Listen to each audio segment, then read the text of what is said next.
គុណតម្លៃ4យ៉ាងនៃម្ទេសសម្រាប់សុខភាពប្រសិនបើអ្នកគិតថាម្ទេសហឹរពេកអ្នកកំពុងបាត់បង់អត្ថប្រយោជន៍សុខភាពជាច្រើន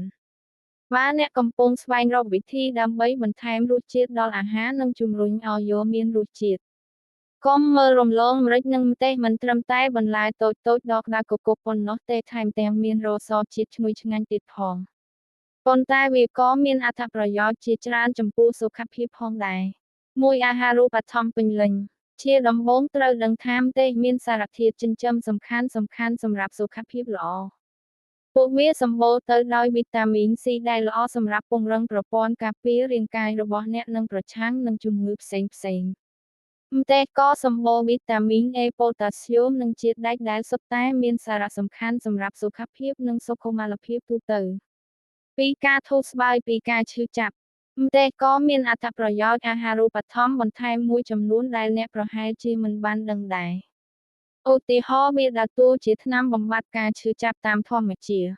ដោយសារតែបន្លែមានសារធាតុម្យ៉ាងហៅថា capsaicin ដែលភ្ជាប់ទៅនឹងអ្នកទទួលការឈឺចាប់របស់រាងកាយ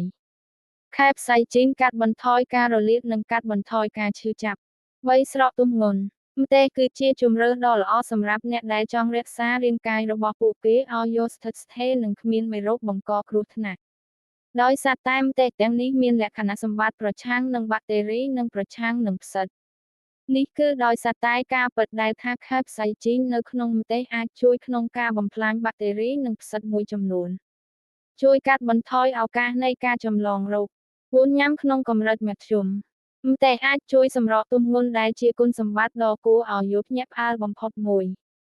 ពីការពិនិត្យបានរកឃើញសារធាតុ capsaicin ដែលមាននៅក្នុងម្ទេសនេះអាចបង្កើនល្បឿនការរំលាយអាហាររបស់អ្នកនិងធ្វើឲ្យយកអ្នកដុតកាឡូរីបានលឿននេះអាចជួយឲ្យយកស្រកខ្លាញ់បន្តិចមកតង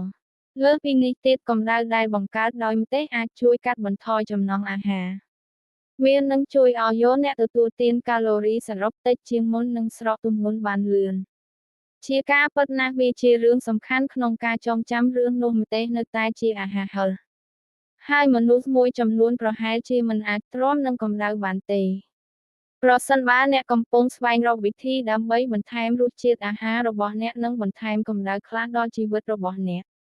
ម្ទេសគួរតែជាជម្រើសនៃតម្លៃពិចារណាជាមួយនឹងអត្ថប្រយោជន៍សុខភាពជាច្រើននិងរសជាតិឆ្ងាញ់ពួកវាជាអាហារបំប៉នដែលទាក់ទាញភ្នែកផងដែរបរិយាស័ន្ន